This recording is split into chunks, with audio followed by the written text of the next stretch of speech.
Hey there, it's Steve Clark. I'm the star of this show.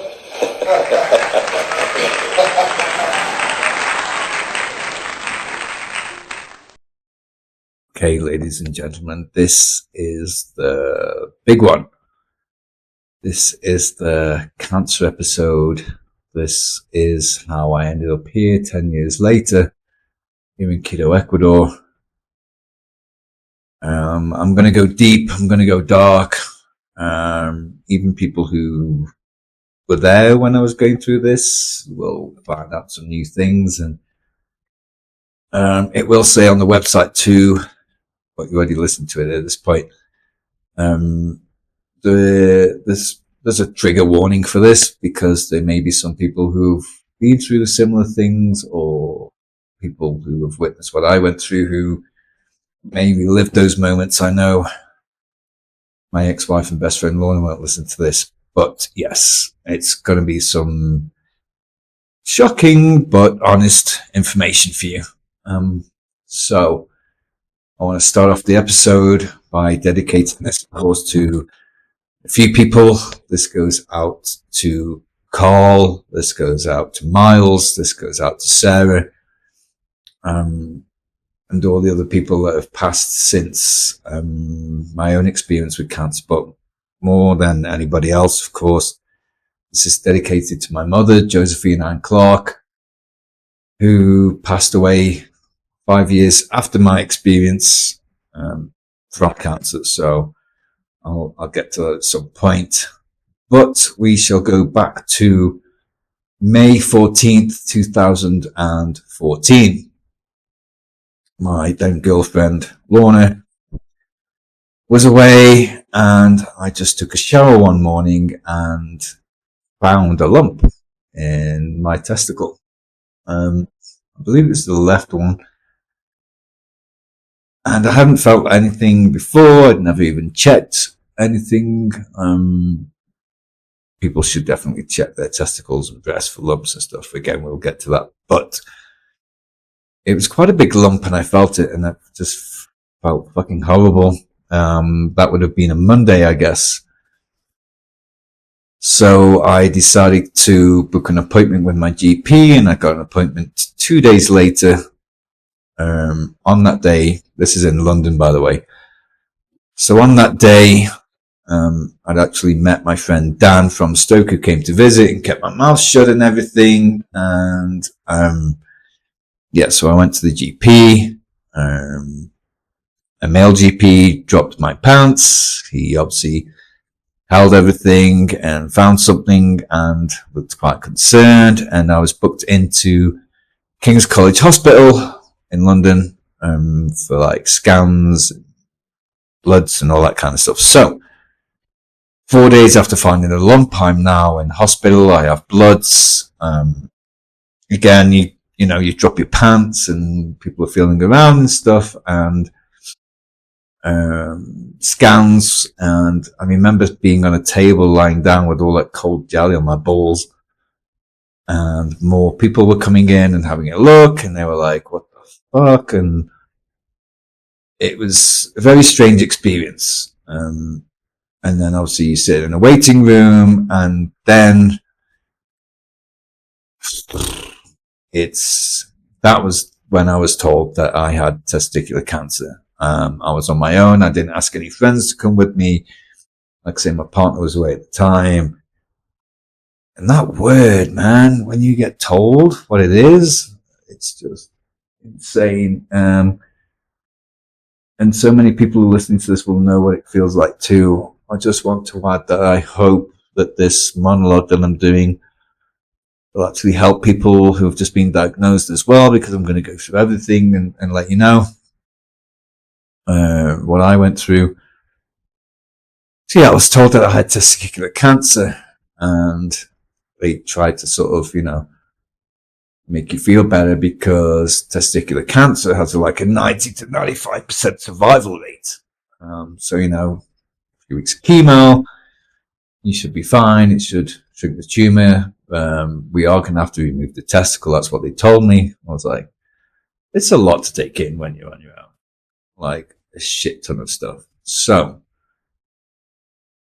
4 days after finding the lump, I now know that I have cancer. So what did I do? I did what any normal person would do, or not normal person would do. I went back home to West Norwood in southeast London, bought a pack of cigarettes and God knows how many beers, got insanely drunk, put on a lot of music, danced around, chain smoked for a while, which is ironic, I guess, once you told you have cancer, but hey, there you go. And I just wanted to tell somebody, but I didn't know who to tell. Like, say, my partner was away. I didn't want to tell my family at that point. I was fucking drunk. So I called a guy called Jimmy Watkins. Jimmy Watkins is a good friend of mine. He was a GB, Great Britain athlete in the Olympics and stuff, ran with Mo Farah, then stopped doing that, then got into a band and got messed up. And yeah, he's a beautiful guy, and he's now back running and doing athletic stuff. So he's an amazing dude. I met him at a wedding, and I love him. So yeah, I don't know why, but I called him and drunkenly told him that I was like cancer. I probably messaged a few people as well. He was obviously shocked, but just was like, okay, just get in touch if ever you need anything. And that led to having to tell other people as well. And that feels worse than being diagnosed. I'm not sure if other people feel that way or will feel that way, but it's not a nice thing to do. So I chain smoked. I got drunk, absolutely hammered, and Lorna was coming back the next day. And as soon as she came through the door, like we know each other so well, she knew that something was up, and kind of broke down in tears.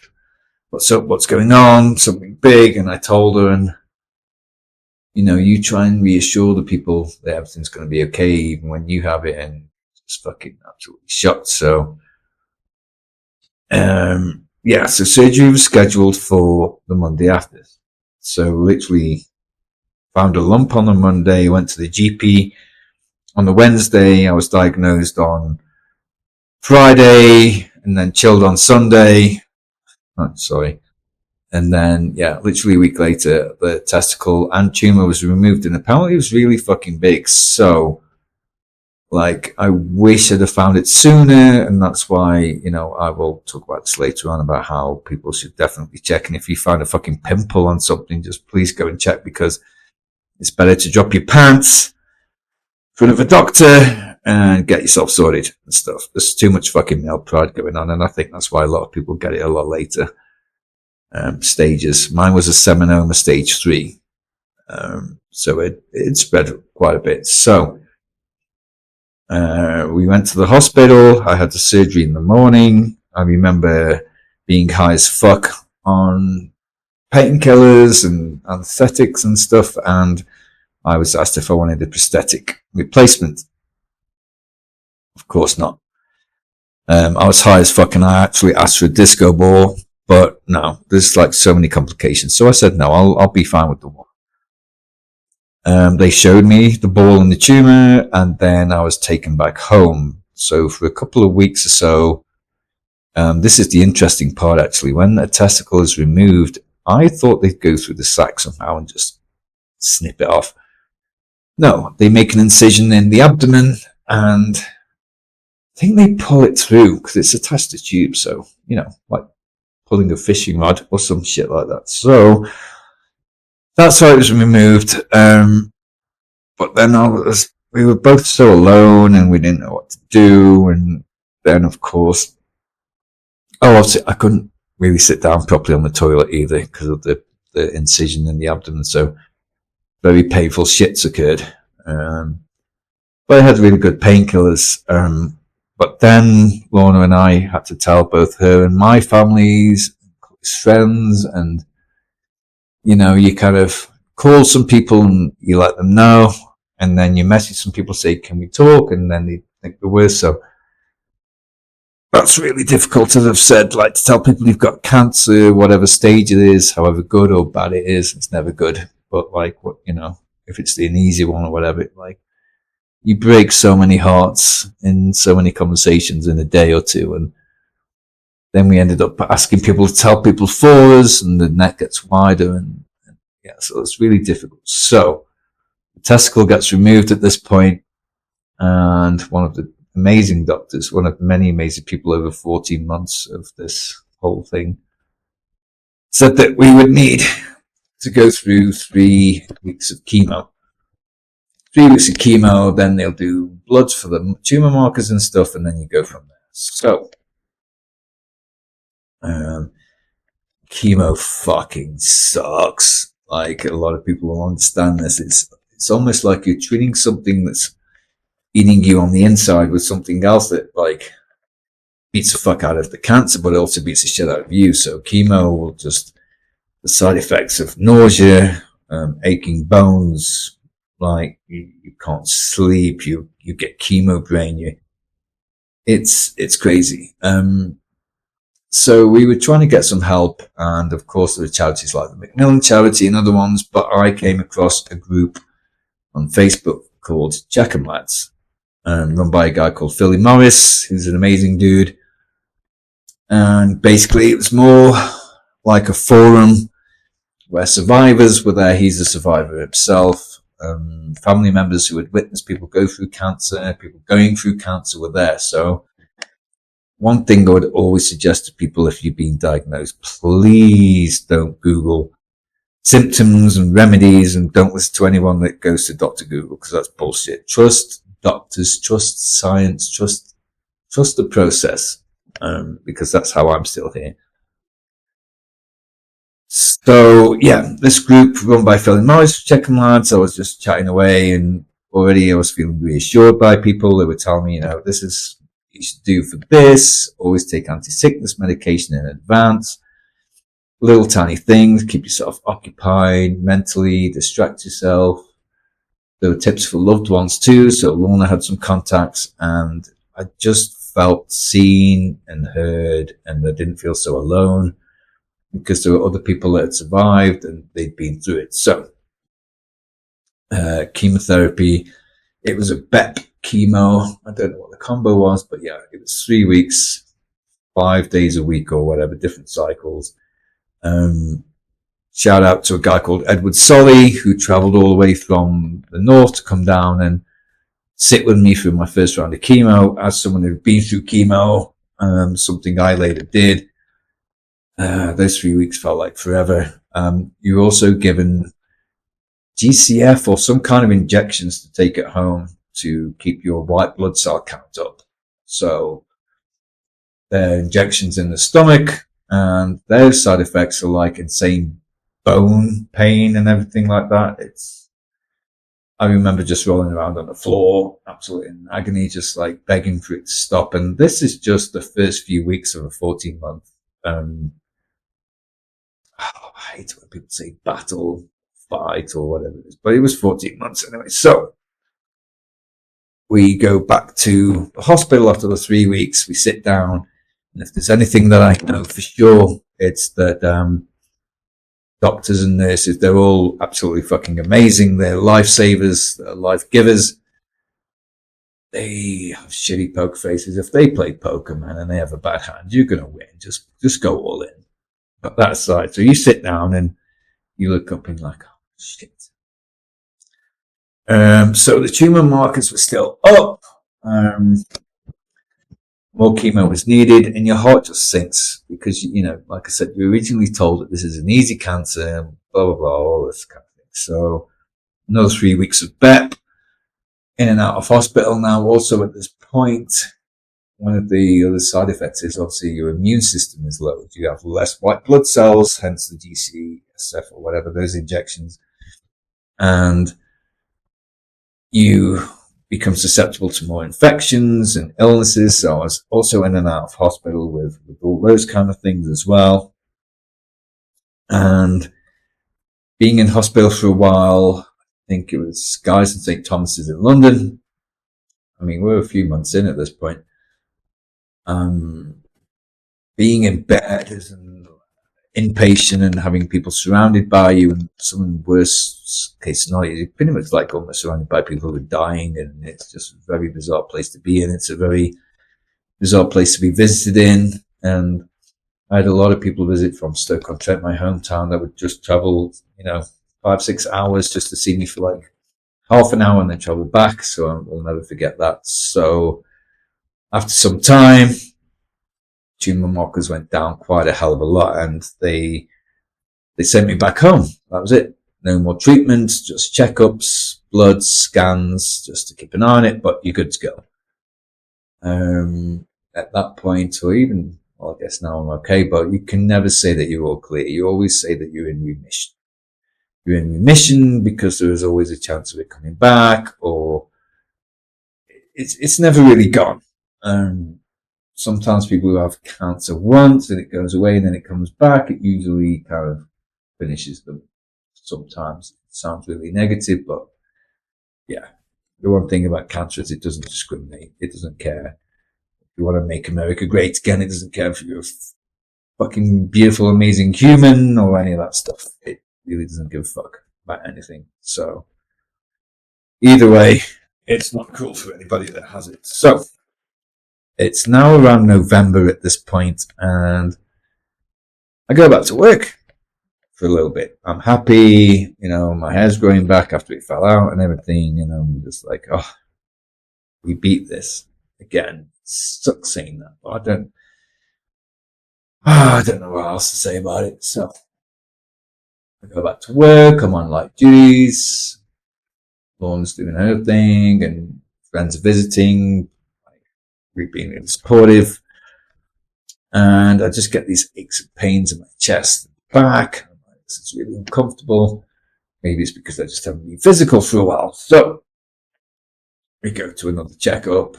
I go for bloods. A week later, I go back, and that's when shit hits the fan even more so than it already has done. Like a whole fucking torrent of shit. So I go with a big smile on my face, being like, oh yeah, everything's going to be fine. And my tumor markers had shot up. And now at this point, the cancer had pretty much spread to the lymph nodes in my chest and abdomen. So now it's in more places, and now more chemo is needed, more treatment needed, more complicated procedures are needed. So came outside and just broke down in tears. You think you've got over something that's so big and terrible and life-threatening, and you're like, wow, we've got through this, we can do anything, only to be told that it never really went away, that it's pretty much now everywhere, almost everywhere, and more chemo is needed. So I was moved over to St. Bart's Hospital under the care of a doctor called Dr. Shamash. And this is when things get even worse. Like, you think they couldn't get worse, but they did. So I was now on a different course of chemotherapy. I think this was over 6 weeks. So this is now my third chemo. IPO, I believe it's called. And the side effects of IPO are the same. Extreme nausea, aching bones from the injections, like brain fog, you're absolutely confused, and yeah, it's called chemo brain. I still have a little bit of that, actually. Yeah, and the main side effect of this was that cold gives you really severe pins and needles, like actual needles, like feeling like you're being poked with them all the time when you're cold. Now, bear in mind, this is November, so now it's winter, so it's absolutely freezing. So I'm still an outpatient at this point in November. And I remember Lorna was singing in a choir, Lips Choir, shout out to those guys. And no matter how much we were wrapped up, like, it felt like my hands were being constantly stabbed. My face felt like, people were just constantly stabbing me and stuff. So a new side effect to deal with. And again, my immune system was pretty fucking shit still, trying its best. And I got really sick Christmas and New Year in 2014. Like, infections were really taking over, and I was bedridden for a couple of weeks, I think it was, during the process of having this chemotherapy. So Ironically as well, actually, I'll do a little side note here. I met a guy with a brain tumor who was an absolute fucking asshole to the nurses. And ironically, I'm here in Quito, Ecuador right now. He was actually from Ecuador. So that's the first Ecuadorian person I ever met. Everyone else I've met since then is fucking amazing and beautiful. So I'm joking about, this one guy was horrible. He had gang tattoos. I remember his visiting friends would threaten the night staff and the nurses because they were black and all this stuff. And I remember on New Year's Eve, he actually disappeared for a party, despite being told not to. This guy had a brain tumor, and he never came back, so I don't actually know what happened to him. So, but yeah, just these weird experiences with people that you meet whilst you're extremely sick and dying and on the way out. So, eventually I ended up back home in January 2015 now. And, the chemo was working, the tumors were shrinking again, but, you don't really want to get your hopes up after thinking you've already got through it and then told that it's spread and it's even worse now. So, I know that Lorna won't listen to this, my ex-wife and best friend, because it's going to be really fucking triggering. And apologies to anyone who feels upset at this point. But yeah, I can't even imagine what she had to go through just seeing all of that and the friends that came to visit me. I remember one of my bosses at the time, he was like, face tattoos, hard motherfucker. And he actually came to visit me once and went back to the rest of them and said, no, don't do it. It's fucking horrible. I lost a load of weight too. So now at this point, the plan is to have a stem cell transplant. So because my immune system's being wasted away a lot, and see a higher dose of chemo is needed, a stronger chemo, the plan is to give me 2 stem cell transplants, one in January and one in April. These are to be my own stem cells, which it's like a 6-hour procedure to have them done. A very painful one. It comes out of one arm, goes into the other one. And yeah, so the blood gets taken out, a centrifuge takes the stem cells out, and then the blood goes back in. It's fucking weird. So my stem cells were harvested and ready to go. Put in a storage facility, frozen.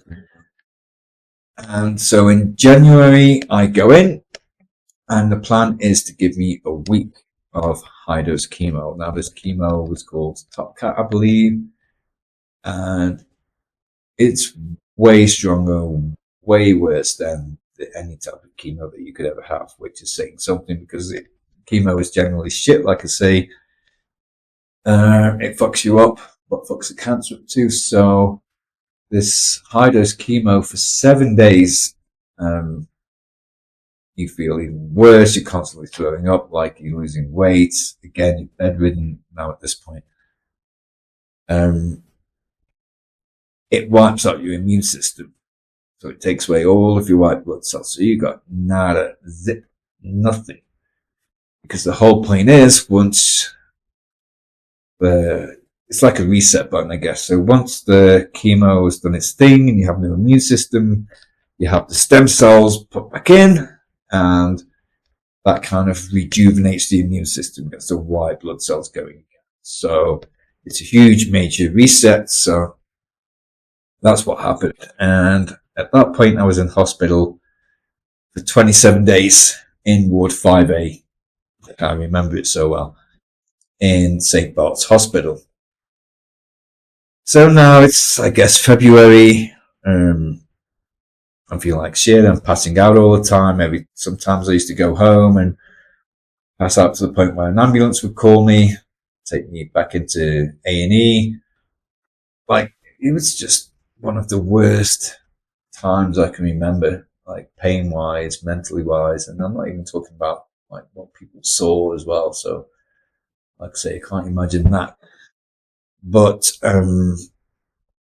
yeah, so I think I get a couple of months off, trying to live a normal life as possible. I'm still weak. I still feel like shit. I've got like more and more of this medication like morphine for the pain. I'm still on scans, weekly scans.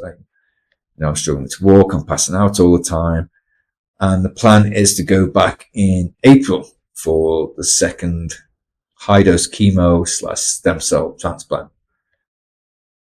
So in between those things, you chat to your friends, through the Checking group. Like I say, they were there throughout the whole thing. Now at this point, I haven't worked for nearly, 9 months or something ridiculous. So my employer actually paid me for full-time wages for like a year. So I'm very grateful for that. People were like having auctions and stuff. There were people, close friends that I've even stay in touch with now, one of which is a guy called Mike in Australia, who I met through the Checking Facebook group, and I was sort of helping him and his family get through their kind of thing, and they were helping me in mine. So Mike, I love you.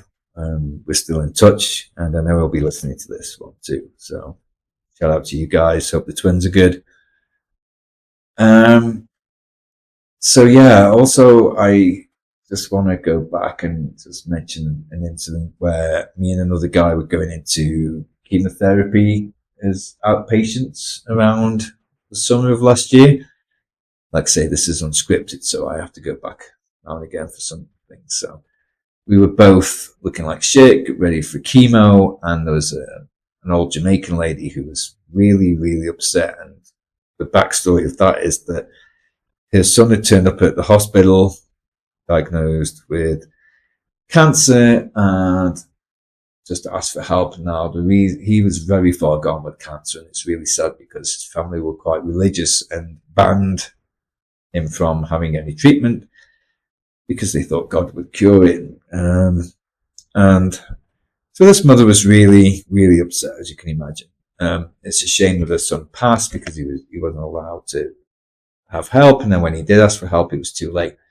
So she's quite distressed, and we're in a waiting room, and we're both drinking cans of soda or whatever. And she comes up to me, this bald, skinny ass dude, and slaps it out of my hand and says, you boys should go home. You should not be here. My son never made it here. Go home, eat kale, and pray to Jesus. And that was really bizarre. She's like, these guys can't help you. You need to go back. And I felt really bad for her. I knew that she was distraught, and so I just kept my mouth shut. I didn't say anything. Even though I was confused, and my friend Richard, another cancer patient, turned around and looked her in the eyes like I'm looking at you now and said, oh, so eat kale and pray to Jesus and we're good. Oh, okay. Then I have one question. Why the fuck did he give it to us in the first place? And she couldn't answer that. And I thought that was a really bad thing to say because I'm not religious at all. It's not my jam. But I don't think that you should hold it against anyone for feeling religious for whatever reason, despite the fact that, Jehovah's Witnesses don't let people have blood transfusions or whatever. I don't feel like it's my place to say. But I also understand that this guy was angry and we were both dying. So there's this and that. And throughout this whole thing, I had many friends and friends of friends who lit candles for me, prayed to Jesus for me, or whatever God that they believed in. And that's cool, man. People don't know what the fuck to do. A lot of the time they will, oh, you got this, it's fine. And I was joking with somebody. I've got cancer, yeah, thank you. But people feel trapped and don't know what to say or do. And I'm sure I may have done this before with friends who may have been sick. It's a defense mechanism. What else are you going to do? You're not a scientist. You're not a doctor. What the fuck? And actually remember going further back, me and my two housemates down in jail. Two people who I still love a lot. I used to live with them in Stoke-on-Trent. There used to be an advert that said 1 out of 3 people will get cancer. And we looked at each other and said, oh, that's one of us. We used to chain smoke, and I was the 1 out of the 3. But yes, I digress. I'm sorry. So back to April. 7 days of high dose chemo again, feeling like a bag of shit. can't like eat anything at this point. And there's something going on in the background or whatever. And at this point, like I have my stem cells again, and I even made a joke with the nurses that, I wonder if I can beat 27 days this time. Surely, and we had bets. We actually laughed and joked about it. Like I'm sitting here with a skeleton costume on, talking about cancer and nearly dying. But this is how I can feel comfortable. So, yeah, so we even joked like, I wonder if I could beat 27 days. So, again, we know what's coming. 7 days of high-dose chemo, hyping up my immune system. And then the stem cells go in, and then you wait for the neutrophils to go up, the white cell blood count from 0. And this time around, the stem cell transplant did not. No white blood cells were coming, and I'm actually not allowed to really talk about this any further. But they didn't work. So we have to leave it at that. So the 27 days went on. Then I got really sick because now I have zero immune system. You could come in if you had I don't know if you had a chest infection or cold or whatever, like you shouldn't be anywhere near me. I literally can't defend myself against anything. So I'm drifting in and out of consciousness at this point. I'm in so much pain now that I have a syringe driver, like I'm on morphine 24 hours a day, and I still can't sleep. I'm in so much agony. I'm rapidly losing weight. I can't keep anything down. I get moved to like another ward, I think it is, where it's like a lot colder and ventilation to prevent viruses or anything. And then the other thing I also want to add, so you have like central lines, like an IV, where the tubes that go in your arm, that they can take blood out and everything like that. You have those ones. You have the lines in your neck. I had one called a Hickman line, where you have to have surgery in like a tube that goes into your heart, so it's like a tap. Take up blood, put stuff in. It's actually really easy. So if anyone's listening and they go through it, if anybody recommends that you have a Hickman line, it's scary as fuck having a tube going into your heart, but it's like a tap. You get blood on tap. It's really good. Actually, highly recommend a Hickman line. So yeah, I'm getting infections left, right, and center. I'm down to, I think, at one point 45 kilos. I'm skeletal. The cover to this is actually a shot of me learning how to walk again with a tube up my nose. Almost dying. So yeah, it's not great at all. I'm drifting in and out of consciousness. I'm constantly wearing a catheter. I think in the time I spent there during this point, I spent a whole month where I couldn't even get out of bed to walk to the toilet that was in the same room. So I would spend, around 30 days or so just lying there, pissing and shitting myself and calling the nurses on a bell to come and clean me up. And so they're so amazing for doing that. Like, hey, Steve, how's it going? I'm just going to give you a bed bath. And I'm like, it gets past the point where you don't even feel shame anymore. Like, Lorna would come and visit and help me piss in a cardboard fucking bowl. Still not eating properly. Like, and at this point before I lost consciousness, all I remember is that pain was so bad. Like, I felt like I was being eaten away from the, like, inside out. And I'm going to be honest and look at you right now and tell you that I've never wanted to die in my life, but I wanted that to end so bad that I didn't want to wake up. I was just like, every time I kind of fell asleep, I was just like, please don't let me wake up, because there's never going to be a day in my life where I felt so much pain. I'm talking about 24 hours of morphine. I needed more painkillers. You sit in yourself for a while. I tried to go to the toilet actually once and passed out, and banged my head open, all kinds of crazy stuff. And at this point, I'm in and out, and now there is a struggle to find like a donor. Now we need an external stem cell, like transplants. We need somebody to come along and do it. So I was kind of still around at this point. So my only family, as you know, is at this point my mum and my brother. So they're both tested back in Stoke-on-Trent, and you think, you know, I don't think they were even close to 60% or whatever, and you know they still felt quite bad about it. So this is when I get really fucking sick, and I'm drifting in and out. I think at one point I had tubes in and out. I can't remember, but I do know that my lungs were being flooded with fluid, so they had to be two giant tubes in my back, draining fluids out too. So at this point, I was literally dying now. So on my way out, and I was kind of drifting in and out. And at one point, I was just totally out. I can't remember anything really. I had some really weird ass morphine dreams, some weird psychedelic shit actually. But just took me to another planet or level that I can't even functionally remember. But yeah, sleep never really existed, apart from passing out, being actually unconscious. Like you'd be awake for days and then unconscious and all this kind of stuff. So, yeah, so this is the point where doctors were frantically looking for a donor, and they went to a charity called Anthony Nolan, UK-based charity, and you can register on there if you're under 30. So please look up Anthony Nolan charity. That's where you can register for stem cells, and it's kind of like being a blood donor but more specific.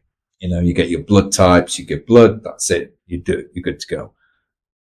This has to be a kind of like a 99.99% match, really, and that's really hard to find, even for white Caucasian people like me. You know, you've also got mixed race people and certain races with it's even more hard to find. So they're trying to look, and now at this point, I'm just gone. I don't know where the fuck I am at this point. I'm not really conscious.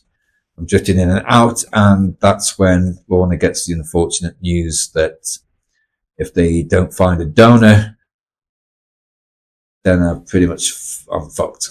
Like I've got a couple of weeks, if anything, to go. And that, again, I can't, I know she will, well, listen to this, but some of her friends will, and that's really hard even now talking about it to think that, like, you don't want to be that person, you know, to be told that. But anyway, so they found someone, obviously, because I'm talking to you right now. Of course, you know, spoiler alert, I started the podcast breathing, so yeah. So it's a guy, all I know and all I can say is a guy called Sam from Leeds who got the call. Usually, like, you know, you come down and you just casually do, but they're like, get your fucking ass down here. So Sam came down, went through the same painful procedure that I did, donated stem cells, and then they gave them to me. And then I remember waking up from whatever it was in, like a coma or whatever, to all of the nurses in the ward standing around my bed, crying and tears of joy and everything. And basically, I just kind of fed up. I was like, oh, well, why are you so sad if someone died? And yeah, that's pretty funny to me now, but obviously at the time, when he was dead. So I think my white blood cell count was 1. Notes to you guys, if you're still listening as well, don't take any of the kind of stuff I say as like scientific. I'm just going over what happened. So yeah, like, I'm sure doctors will have better terms for things and better ways of explaining this, but I'm just an asshole from Stoke-on-Trent who survived. So I made it. I got through, and I had to learn how to walk again. So the cover of this is me learning how to walk again at this point. So eventually, once I passed the piss test, and I don't mean a DUI test, have I been drinking and driving? I mean, can you make it to the toilet from your bed piss test? I have to prove I can walk up some stairs. So in total, I spent 116 days in the hospital, which I'm just going to show. That's a tattoo that I got in Venezuela. So yeah, and that's the connection with the traveling. So 116 days in hospital, 2 weeks to live. I came out of that, and then spent a good 12 months learning how to walk again. I was on medication called cyclosporin because after all that,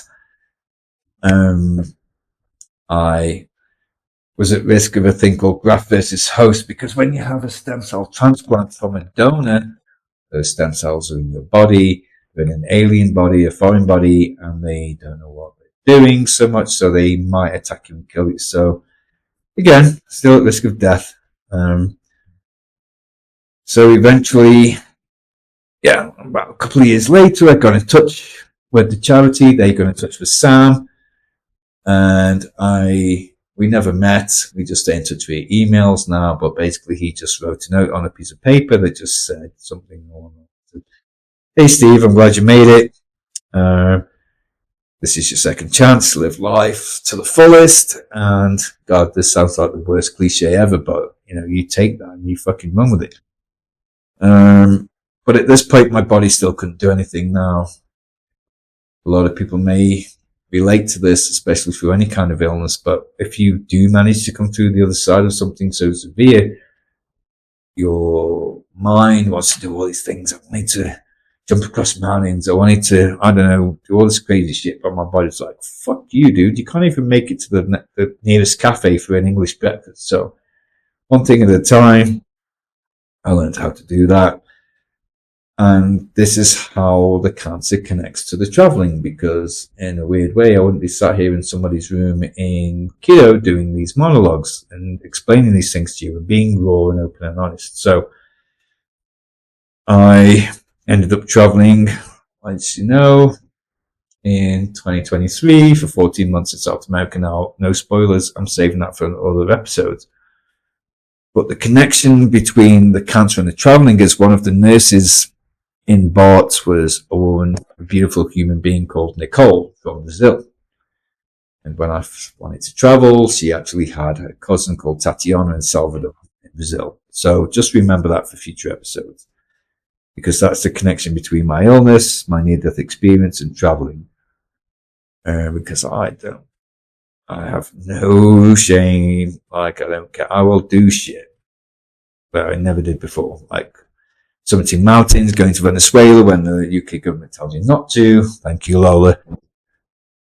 And all of these amazing things. Like, I'm in a really good position right now. I'm actually living with my girlfriend in Ecuador, and that feels really good. Something I never thought would happen. Being happy and in love again.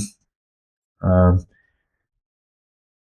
so many other things. Like, the life that I live now is completely different in a way to the life that I lived before. And like I say, we'll always be grateful to Lorna, who was by my side for the whole thing, and who actually engaged before I was sick.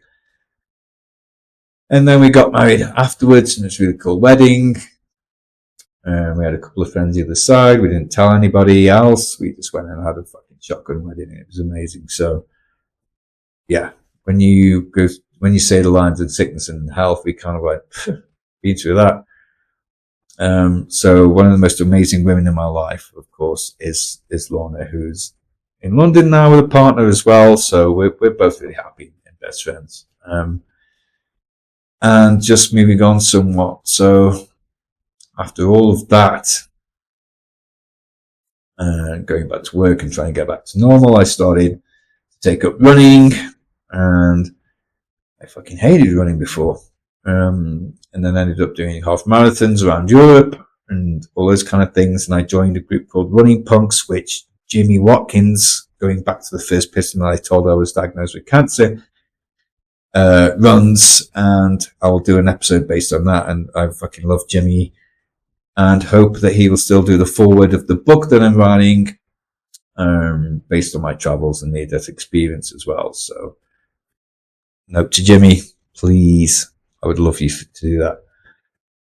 And then 5 years later, I won't go into it too much because that could be another episode in itself, but my mum was diagnosed with lung cancer, and kind of that got sorted and was, cured. I hate that word as well. I'm sorry.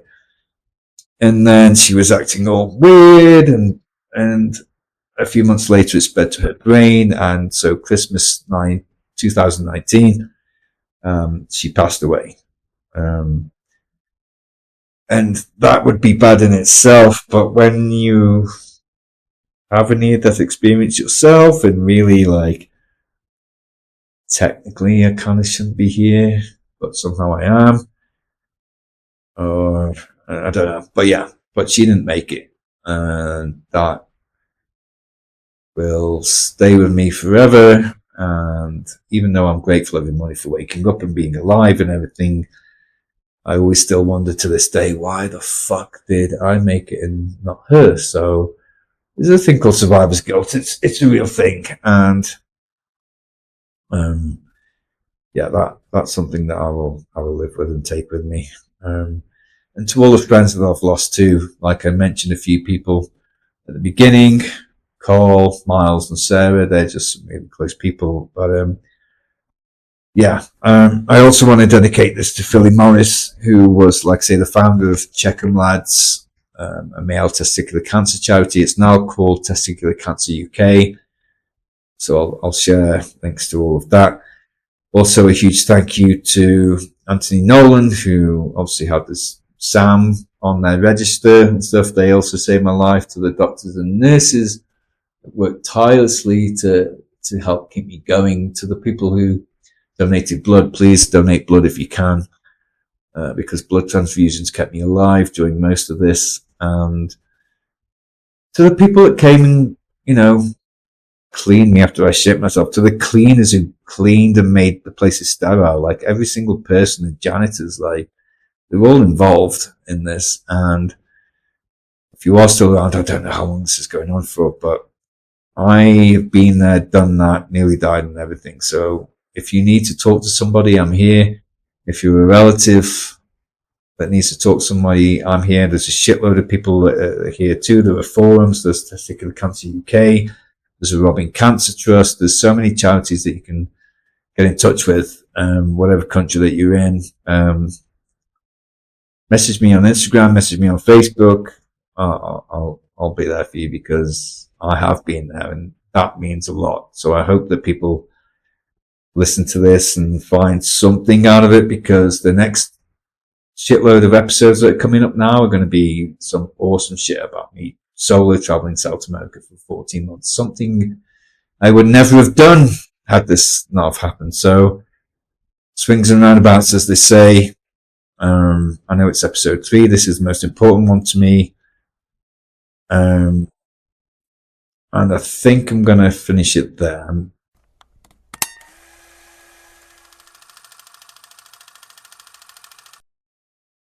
You're never on cue. Oh, hi. Oh my god.